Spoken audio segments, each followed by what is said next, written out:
ഞങ്ങളുടെ ജീവിതത്തിൽ എന്തെങ്കിലും തെറ്റുകുറ്റങ്ങൾ വന്നു പോയിട്ടുണ്ടെങ്കിൽ ഞങ്ങളോട് ക്ഷമിക്കണമേ, ഞങ്ങൾ അങ്ങയുടെ സന്നിധിയിലേക്ക് മടങ്ങി വരുന്ന അപ്പ എന്ന് നമുക്ക് തമ്മിൽ. ഇരുൾ അടഞ്ഞ വഴികളിൽ തിരുനാളമാകുവാൻ ഇന്നത്തെ ചിന്ത. പ്രവാചകന്റെ പുസ്തകം 3-ാം അധ്യായം 5-ാം വാക്യം. പിന്നത്തേതിൽ ഇസ്രായേൽ മക്കൾ തിരിഞ്ഞ് തങ്ങളുടെ ദൈവമായ യഹോവയെയും തങ്ങളുടെ രാജാവായ ദാവീദിനെയും അന്വേഷിക്കും. ഭാവി കാലത്ത് അവർ ഭയപ്പെടും കൊണ്ട് യഹോവയെങ്കിലേക്കും അവന്റെ നന്മയെങ്കിലേക്കും വരും. ദൈവത്തിന്റെ അതിപരിശുദ്ധമായ നാമം വാഴ്ത്തപ്പെടുമാറാകട്ടെ. ഹോശേയ പ്രവാചകന്റെ പുസ്തകം 3-ാം അധ്യായം 5-ാം വാക്യം അല്ലെങ്കിൽ 3-ാം അധ്യായം ദൈവം കാണിക്കുന്നത് ഇസ്രായേൽ മക്കൾ ദൈവത്തോട് എത്രത്തോളം അകന്നിരിക്കുന്നു, അവരെ എങ്ങനെ ദൈവത്തിന്റെ സ്നേഹത്തിലേക്ക് അല്ലെ നന്മയെങ്കിലേക്ക് തിരിച്ചു കൊണ്ടുവരാം. ദൈവത്തിന്റെ അചഞ്ചലമായ സ്നേഹത്തെയാണ് ഇവിടെ കാണിച്ചിരിക്കുന്നത്. ഈ പുസ്തകത്തിൽ 3-ാം അധ്യായത്തിൽ ദൈവ പ്രവാചകനോട് പറയുക, നീ ഒരു വ്യഭിചാരിണിയായ ഒരു സ്ത്രീയെ നീ സ്നേഹിച്ചു കാണിക്കണം. എന്നാൽ ഈ ഒരു ദൃഷ്ടാന്തം ദൈവം ഇതിൽ കാണിക്കുന്നത് എന്തെന്ന് ചോദിച്ചാൽ, എന്തിനാണ് കാണിക്കുന്നത് എന്ന് ചോദിച്ചാൽ, ഒരു വ്യഭിചാരിണി ഒരിക്കലും അല്ലെങ്കിൽ ഒരു അവിശ്വസ്തയായ ഭാര്യയ്ക്ക് ഒരിക്കലും തന്റെ ഭർത്താവിനോട് വിശ്വസ്തയായിരിക്കാൻ സാധിക്കില്ല. തക്കം കിട്ടിയാൽ അല്ലെങ്കിൽ തരം കിട്ടിയാൽ അവൾ എന്ത് ചെയ്യും? അവിശ്വസ്തത കാണിച്ചുകൊണ്ടേയിരിക്കും.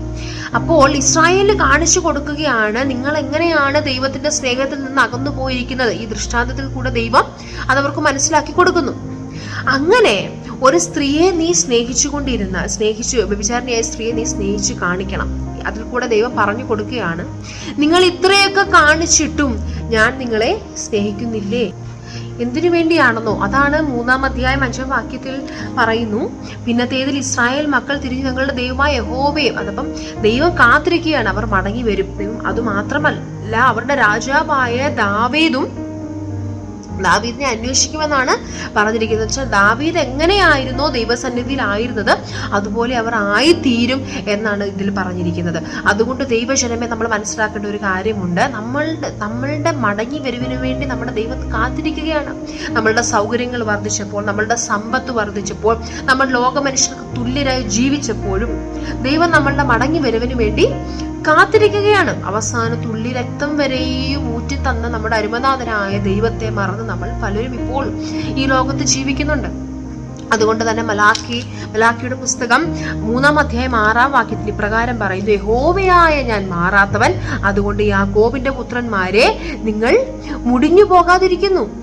നമ്മുടെ മടങ്ങി വരവിന് വേണ്ടി ദൈവം കാത്തിരിക്കുകയാണ്. കാരണം അവന്റെ നാമം നമ്മൾക്ക് വിളിക്കപ്പെട്ടു പോയി, അല്ലെങ്കിൽ ദൈവമക്കൾ, ദൈവജനം എന്ന നാമം നമുക്ക് വേണ്ടി വിളിക്കപ്പെട്ടു പോയി. ദൈവത്തിന്റെ ഒരു പ്രത്യേക സവിശേഷതയാണ്, അല്ലെങ്കിൽ ദൈവത്തിന്റെ പ്രത്യേക സ്വഭാവമാണ്.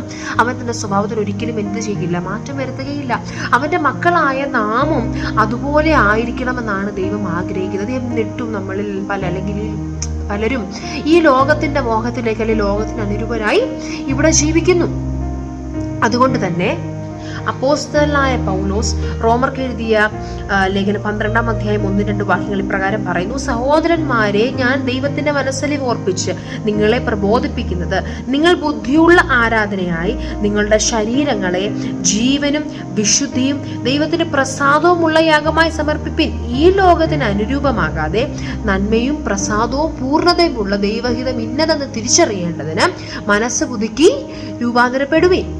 നമ്മുടെ ദൈവം നമ്മോട് കാണിച്ച മനസ്സലിവ് ഓർത്താൽ, തന്റെ ഏകജാതനായ പുത്രനെ നമുക്ക് വേണ്ടി തന്ന ദൈവത്തിന്റെ മനസ്സലിവ് ഓർത്താൽ ഒരിക്കലും നമുക്ക് ലോകത്തിന് അനുരൂപമായി തീരുവാൻ നമുക്ക് സാധിക്കുകയില്ല. അവനോട് രൂപാന്തരപ്പെടുകയും അവനോട് ചേർന്നിരിപ്പൻ. അതിലേറെ വേദനാസഹജമായ ഒരു വാക്യമാണ് യെഹെസ്കേൽ പ്രവാചകന്റെ പുസ്തകം 36-ാം അധ്യായം 21-ാം വാക്യം. ഇസ്രായേൽ ഗ്രഹം ചെന്നു ചേർന്ന ജാതികളുടെ ഇടയിൽ അശുദ്ധമാക്കി എന്റെ വിശുദ്ധ നാമത്തെ കുറിച്ച് എനിക്ക് അയ്യോ ഭാവം തോന്നി. അതുകൊണ്ട് പ്രിയമുള്ളവരെ, ഇന്ന് പകൽക്കാലം നമുക്ക് നമ്മെ തന്നെ ഒന്ന് തിരിഞ്ഞു നോക്കാം.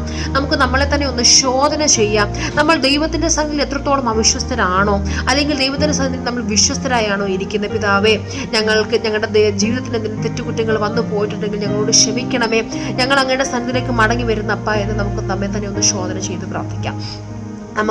നമുക്ക് നമ്മുടെ കർത്താവിന്റെ സന്നിധിയിൽ ചേർന്ന് നിന്ന് അവന്റെ വേലയിൽ വളർന്നു വന്ന ദൈവത്തിന്റെ നാമത്തെ ഈ ലോകത്തിനോട് കാണിച്ചു കൊടുക്കാൻ ഒരു വിളക്കായി തീരുവാൻ ദൈവം നമ്മളെ സഹായിക്കട്ടെ.